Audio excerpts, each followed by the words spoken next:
Good morning, everyone, and welcome to this webinar by think tank Europa on the upcoming Dutch elections in the Netherlands, the 22nd of November. My name is Iben Schake, and I will moderate today's discussion.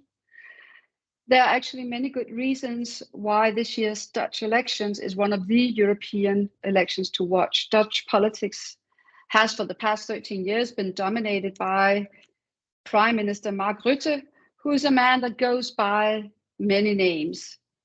To many outside the Netherlands, he is known as Mr. No, because he's the leader of the frugal member states in the EU that seek to limit EU spending. But to many Dutch people, he's also known as Teflon Mark for his uncanny abilities to survive almost any scandal thrown at him in Dutch politics.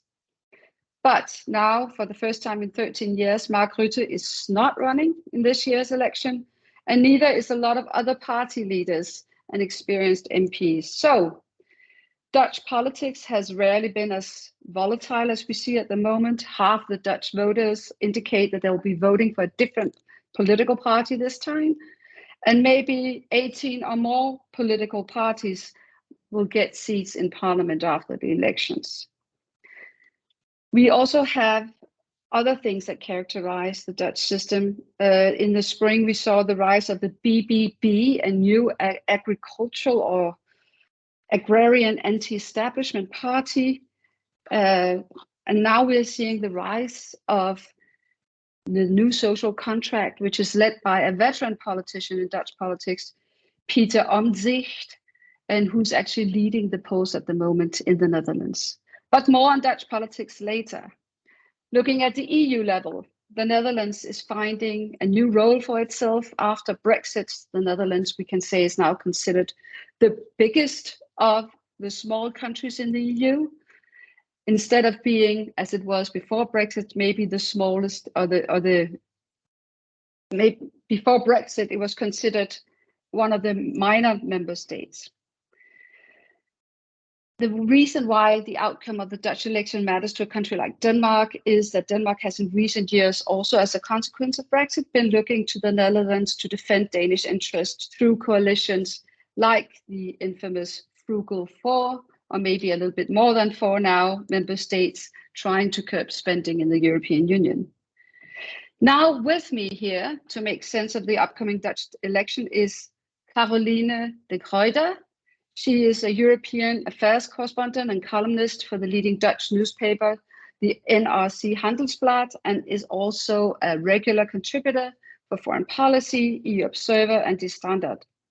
She's also a council member of the European Council on Foreign Relations and has spent over 20 years writing about Europe. So, Caroline, thank you very much for participating this morning.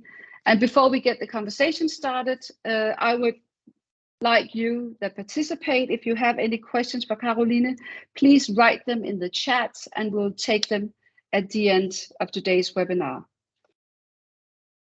Good. So to kick off the discussion, Caroline, maybe you can explain what were the events that led up to the fall of the Rutte government this summer? What were the issues that made the government fall apart, so to speak? Yes.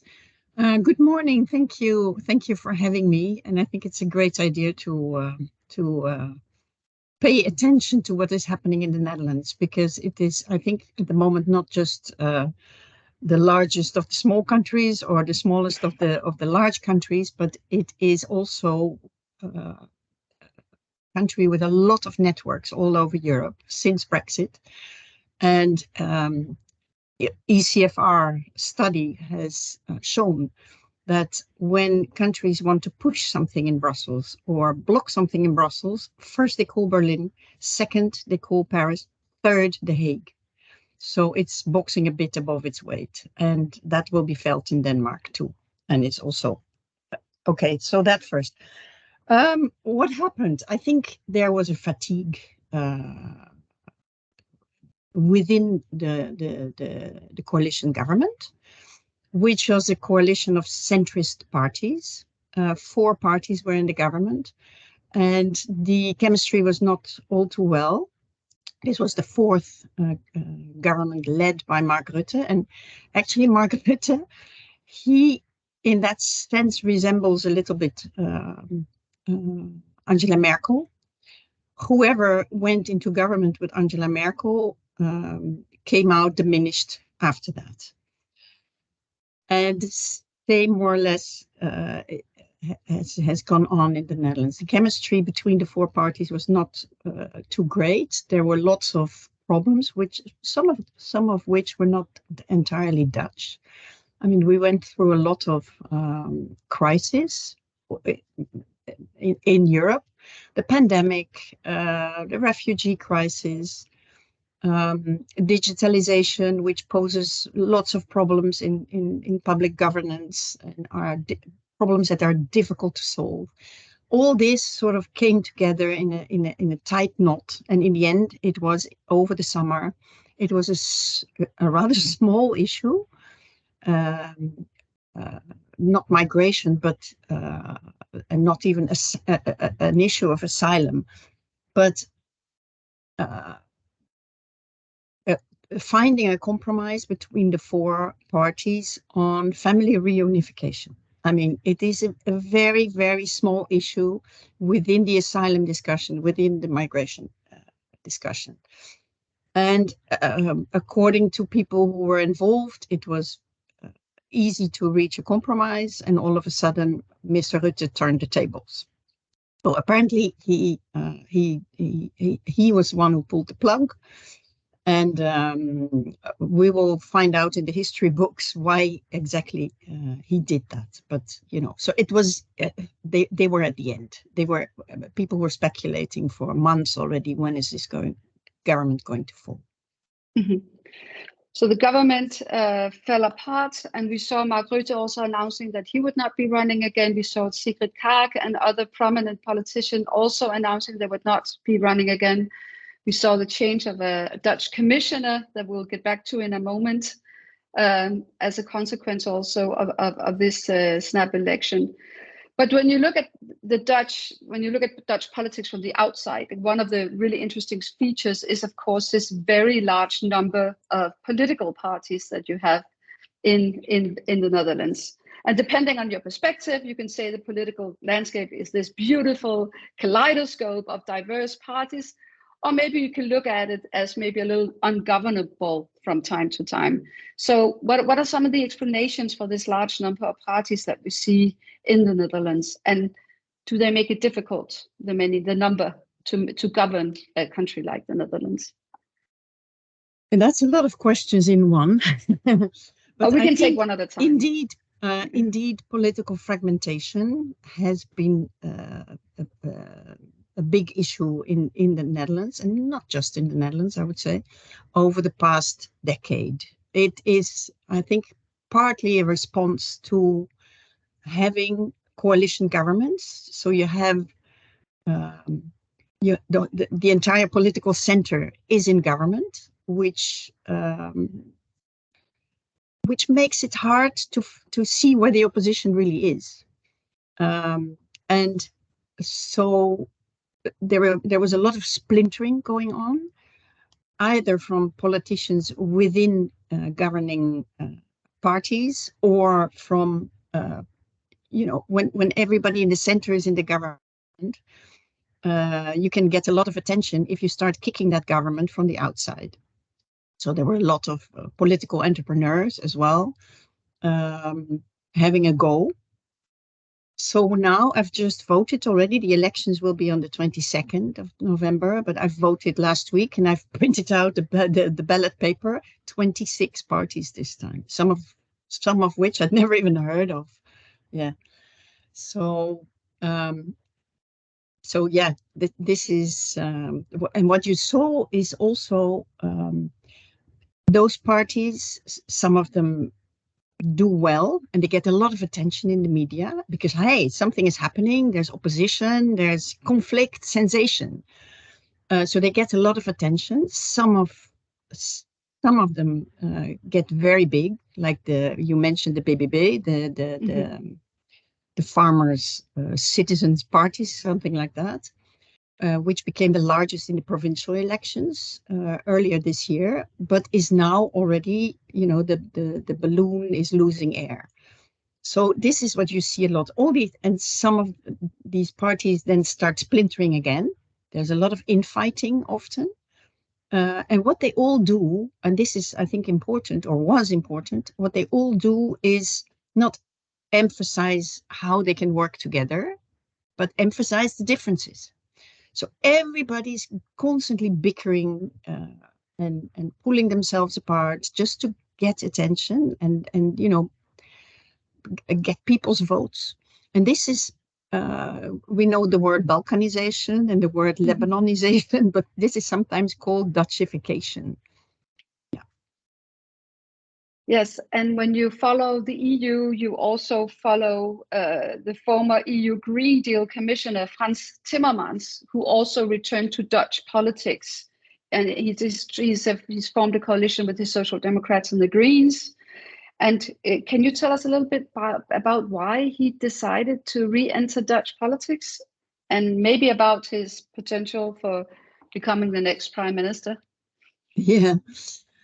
I think what Frans Timmermans did after many years in Brussels, I think he was a vice president of the European Commission. I think chances were not very large that he would be reappointed. So he was with his head against the ceiling. Mm-hmm. In this landscape that we've just sketched of political fragmentation, what he did by coming back to the Netherlands, he countered that trend after over 10 years, almost 20 years even. And I think it's very important what he did. I'm not sure he will be a prime minister, but what he did by going back to the Netherlands, and sort of merging his Social Democrat Party, which had been bleeding votes left and right, merging it with the Green Party, which was not doing too well either, because today everybody's green, or trying to be green. Even some of the far right splinters are trying to be green.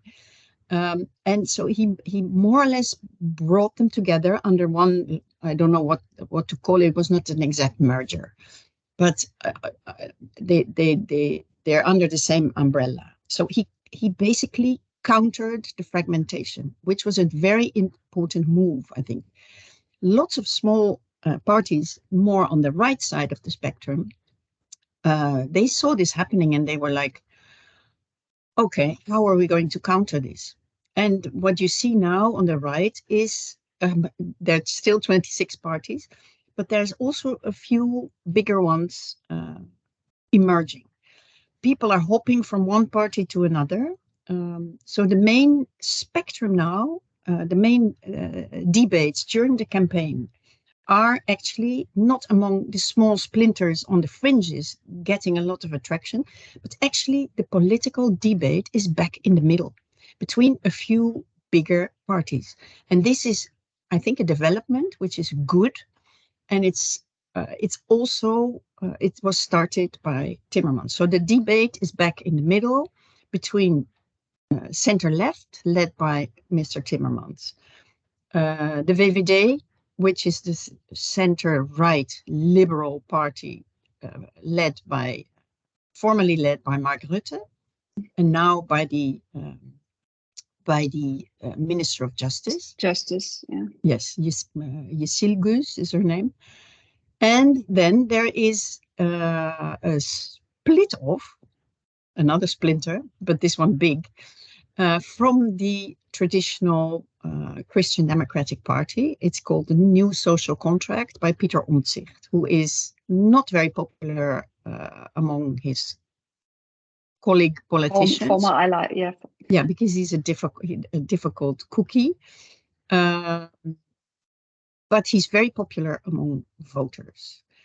And if you want, we can go into this later, why he's so popular among voters. So you have center-left, center-right, which is still big, the VVD, and you have the New Social Contract led by Pieter Omtzigt. Three rather big parties who are all dancing around the middle, where, of course, most of the voters always are. And this is, I think, so people are sometimes saying what is new. We have the same faces, we have the same centrist parties, but you don't hear the fringes anymore. People jumping up and down with outrageous fights and outrageous plans and programs. It's very difficult for them now to attract attention. The debate is in the center, and this is a big change compared to the last couple of elections. Even. That is really interesting with this sort of centering around the middle of Dutch politics. We have actually seen a little bit the same in here in Denmark. I have a question in the chat that is asking about the far right. Are the issues in the Netherlands like the AfD in Germany is the question. So is Geert Wilders and the other party out there on the far right, do they resemble AfD in Germany? Yeah. I mean, they all resemble each other a little bit, of course. Yes. By trying to take the vote more extreme to the right. And one of the biggest themes at the moment, like in Germany, is migration. And this is why you see all the governments in Europe at the moment trying to be a bit more tough on, well, maybe not migration, but mainly on asylum. You see it in Germany, you see it in the Netherlands. They're discussing this a lot. You see it in Denmark too. Mm-hmm. Yes. So yes, they're all variations of the same theme with some national issues mixed in, because they are protest parties very often. So they react to what is happening in the country, what the government is doing or what the government is not doing. So it's a mixture of both. And I think here, what mainstream parties are doing in the political center is very important. Once they start running after the far right is always ahead, you know. So parties move more to the right, making far right proposals mainstream. And then the far right moves further to the right. So you keep running after them. The CSU has done this in Bavaria yes. Just after the refugee crisis in 2015. They ran after the AfD for a while. The result was the CSU even became smaller, and the AfD actually grew because people want the real thing. And then the CSU decided to return to the middle because, and as the leader of the CSU then said, "Du kannst ein Stinktier nicht überstinken," which means you cannot overstink a skunk. And then the CSU started to grow, and the AfD lost a considerable part of its support. His voters, yes. Very interesting. But we can conclude right now in the Netherlands, we're actually seeing a move away from these format, because in European media, of course, you've seen, especially in the past, people like Geert Wilders being very much written and talked about. But yes. They seem to play a minor role now, as I understand you. A minor role, but they have more difficulty in setting the agenda. And also in attracting the attention of the press, because after a while, if some parties, you know, the problem with many far right parties, of course, is that they sometimes ask the right questions, but they never provide the constructive answers. And I think there are now in the middle a couple of politicians, a couple of parties. That are trying to be more constructive and ask questions, and both ask questions and provide answers. So it is harder for them to attract the attention. And also, I think in some of the media now, it starts dawning on journalists that if you focus all your attention on the far right, look at the elections in Spain recently. There were everywhere, there were front page articles on, and Vox is going to be in the government, and far right Vox this, far right Vox that. Actually, they didn't do that well. So I think some of the media have been really trying to milk this out because it is sensation, you know. It's a fight on television where, you know, that generates clicks, but they've become a little bit more careful, I think. But that's also interesting in the view that we have a European election next summer where there's a lot of consideration and worry that you will see sort of a split between far left and far right in the EP. So maybe things are changing. We will talk about that general trend later, but before we get to that, you mentioned Peter Omtzigt and what kind of character he is in Dutch politics. Could you say a few more words about him and his new social contract party? Yes.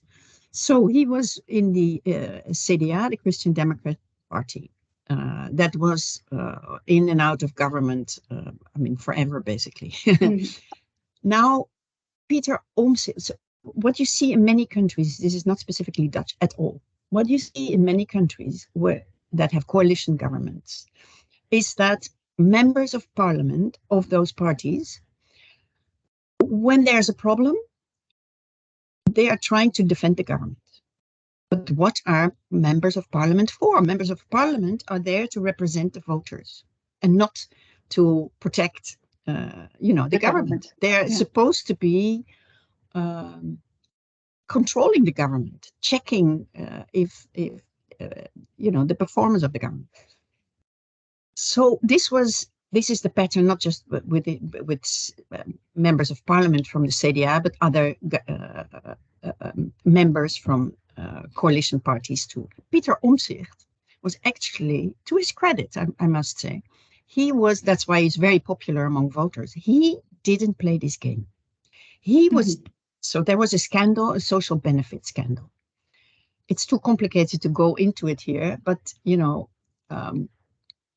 the tax department actually they withdrew social benefits from people who they shouldn't be withdrawn from. Poor people, migrant families, and the measure was wrong because there was an algorithm behind it, but it took a long time to because it was marginalized people who were the victims of this mistake, basically. And Peter Omtzigt, he was actually the one who put it on the table. While it was a member, the minister responsible for it was a member of his own party. So he was hated by people in his party for, exposing the minister. But the more he was criticized by the government and by his own party, the more he went on and talking to the press and writing reports and so on, and also exposing the fact that, okay, if we all agree that the mistake has been made by the government, why isn't it corrected right away? So he went on and on and on, which made him very popular with voters because they really felt like, hey, this guy is doing something. But it made him not very popular in The Hague. In the government, he was not very popular. Among the political class, yes. So we are only a few weeks away from the elections. We have all these different parties. What did you say? 26 on the ballots? 26. 26 different parties. So what do you think are the most likely coalition coming out of this election? I know it's very difficult to predict because we have all these different parties, but maybe you can sort of sketch out the landscape. What will it look like after the elections? Yes, well, it is difficult. What is assumed is that Peter Omtzigt, the man we've just discussed, will probably, and I should say the party new social contract, but it's so connected with this personality that, but he will probably end up with most votes. It's not sure. There are lots of undecided voters still, but that is a likely assumption. I'm careful. And then he could form or try to form a government with the center left with the Timmermans club, or over the center right with the VVD, and perhaps the BBB, the farmers party, let's call them like that. And so it is likely that he will have a choice. He's asked many times what his preference would be, but he doesn't answer the question. And I think this is very smart. Yes. Neither does he answer the question, do you want to be prime minister yourself, or do you want to stay out of the government? So it's difficult to know what he has in mind. There are more parties, so more coalition possibilities on the right. At the same time, I'm not sure that's what he wants. We will see.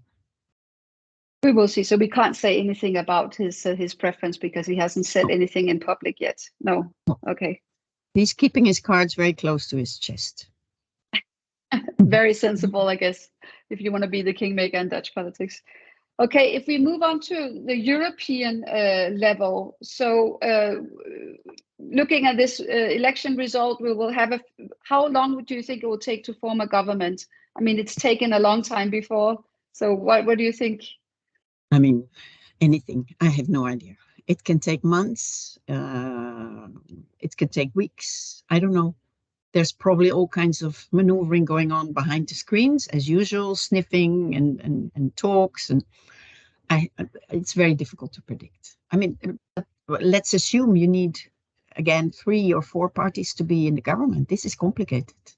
Yeah, oh, yes, yes. We had this in Belgium, where I live.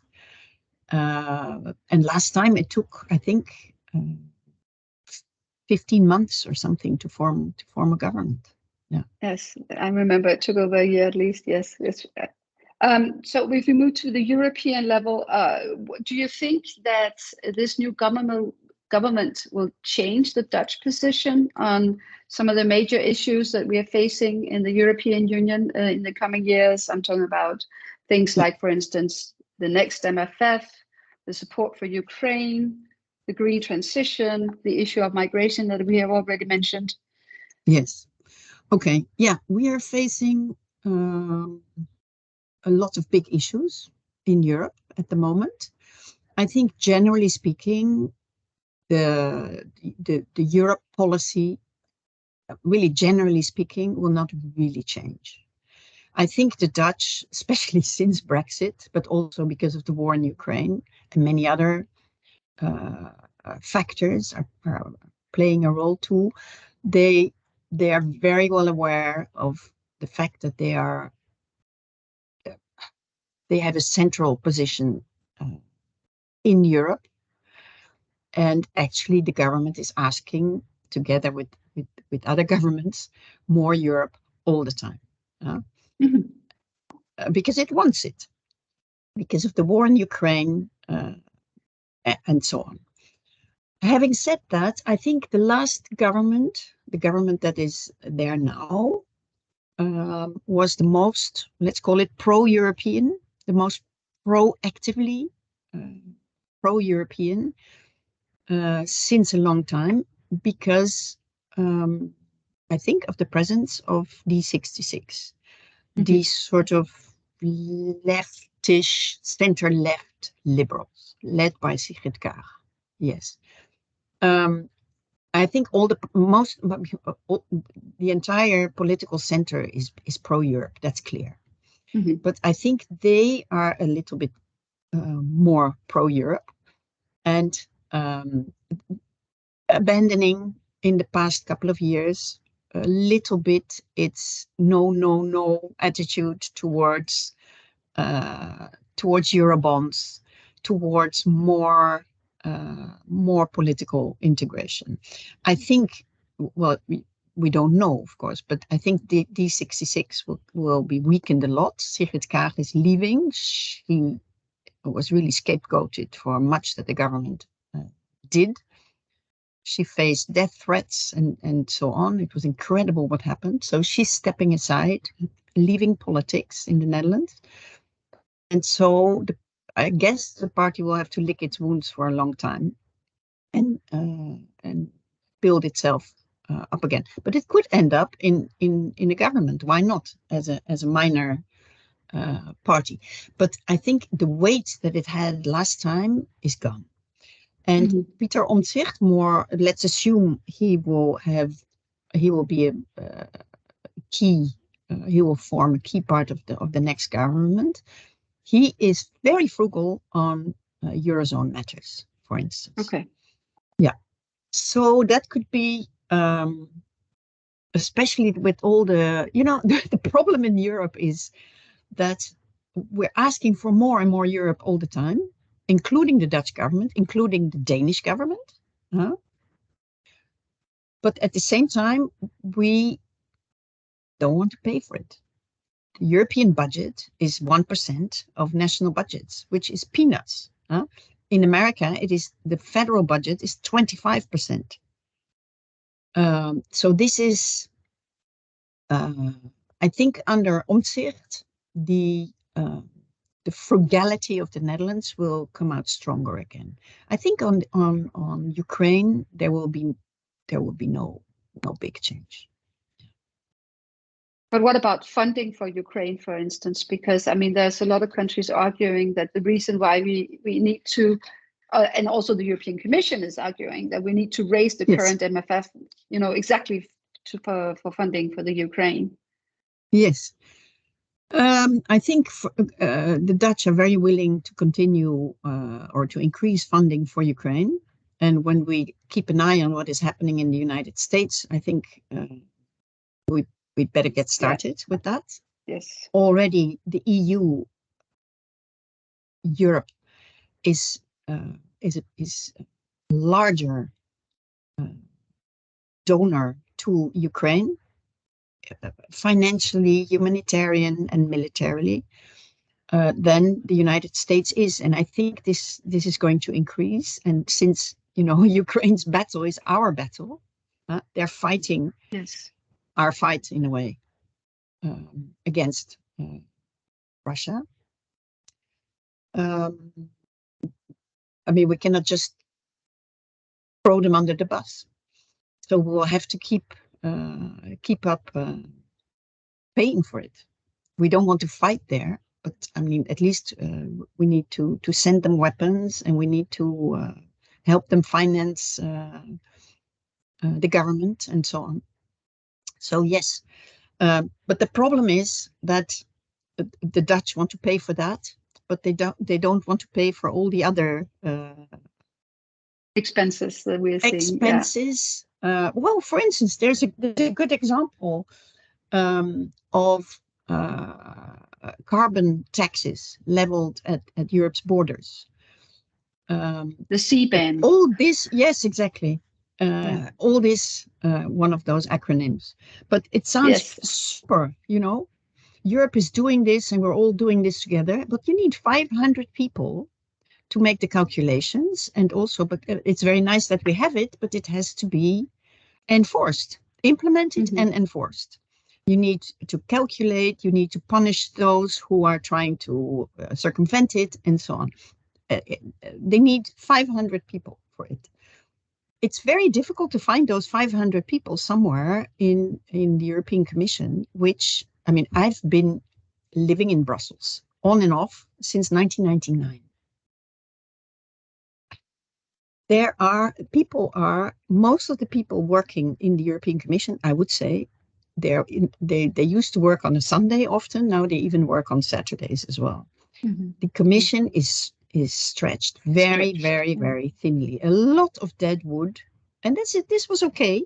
This needs to be done in every administration from time to time, but I think we're reaching the limits. So Ursula von der Leyen, faced with, where are we going to get this 500 extra people from, like this? The measure has been decided, so there's a deadline as well. And she told the member states, why don't you do it yourselves? Because I simply can't find the people.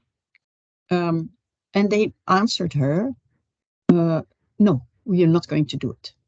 So somehow, the ball is in her court. Not easy.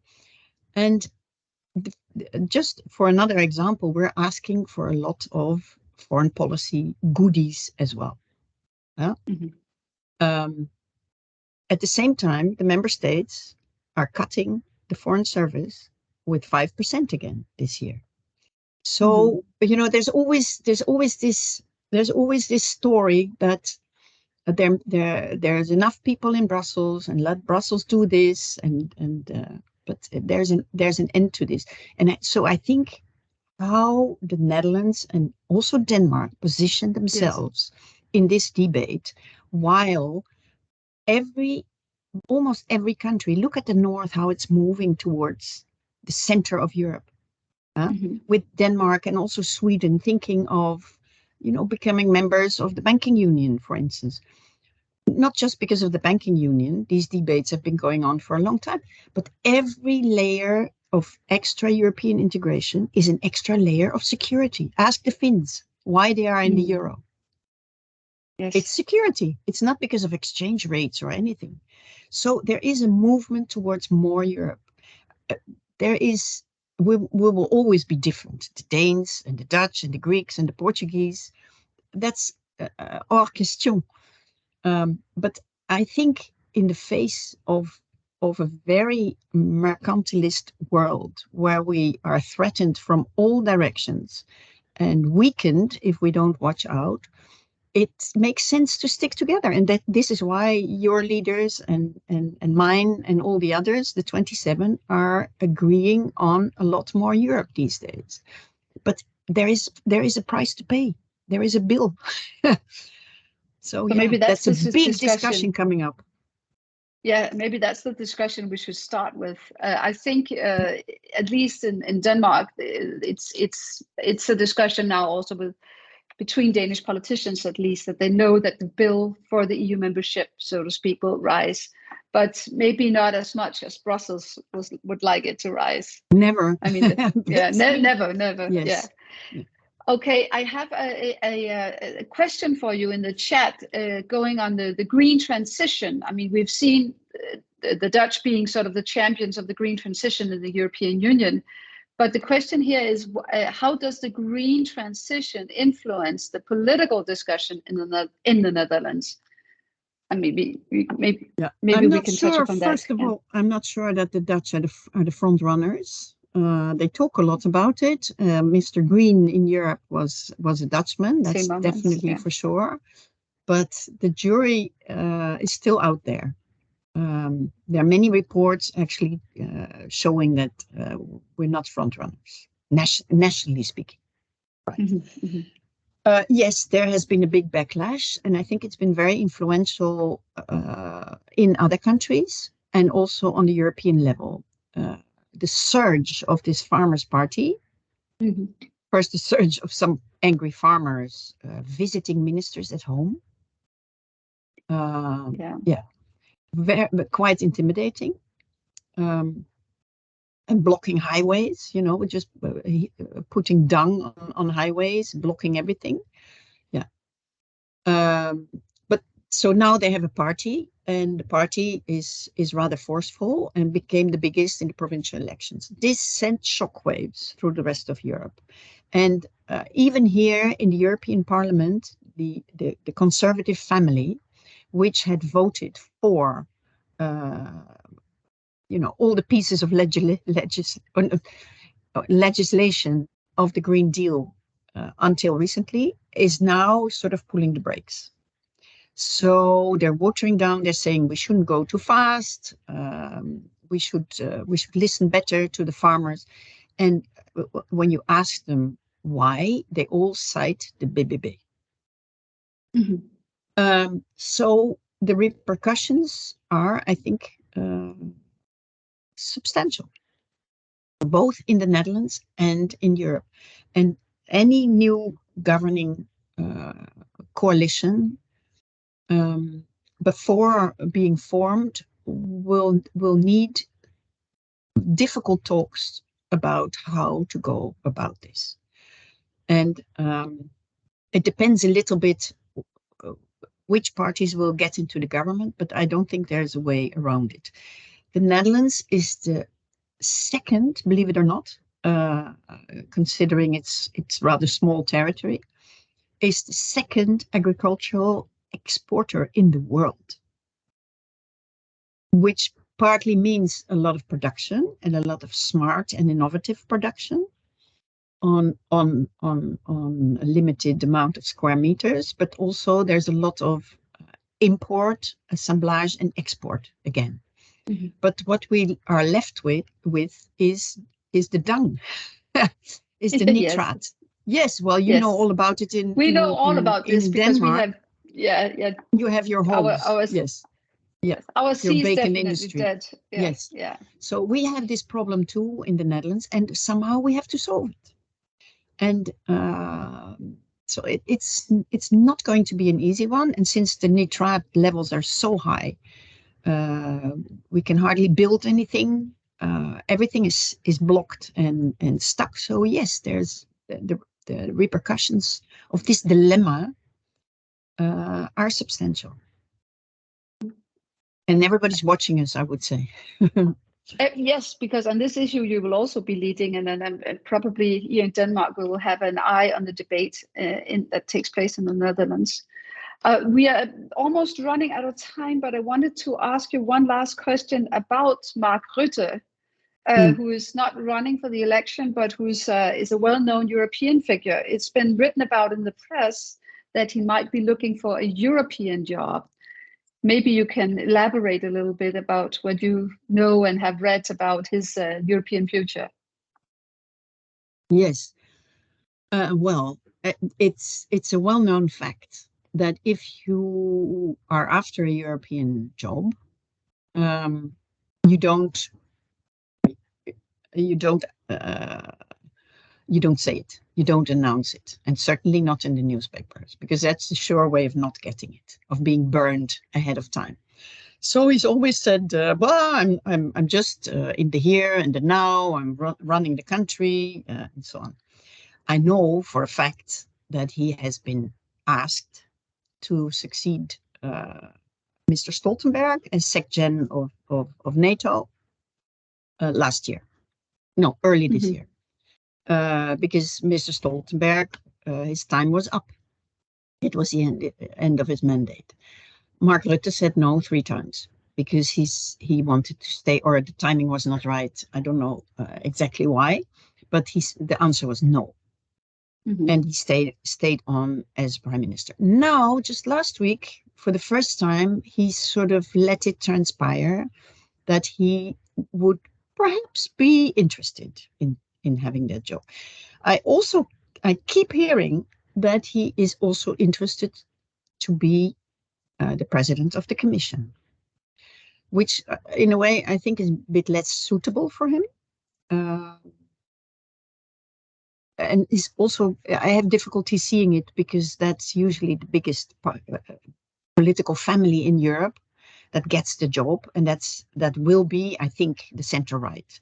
That will be EPP. The EPP, and Mark Rutte is not member of an EPP, he's member of the Liberal family, of the ALDE family. So I have a hard time seeing the EPP giving such an important job to the ALDE. But, never say never. I don't know. So this is what I hear.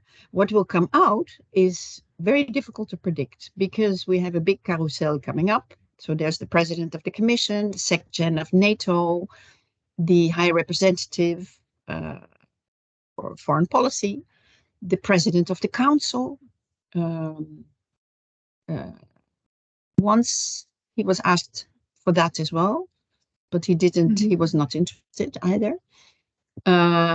And the European Parliament, of course. So yes, they are. The president of the parliament. So yeah, and all this has to fit. All these jobs have to be, these appointments have to reflect the results of the European elections next year in June, but also have to reflect, there has to be a balance between the North and the South and the East and the West and political families. And gender as well nowadays. And gender so as it's well. not easy. Yes. It's definitely let's not see. easy. But I think Mark Rutte is not an old man. He's in his 50s.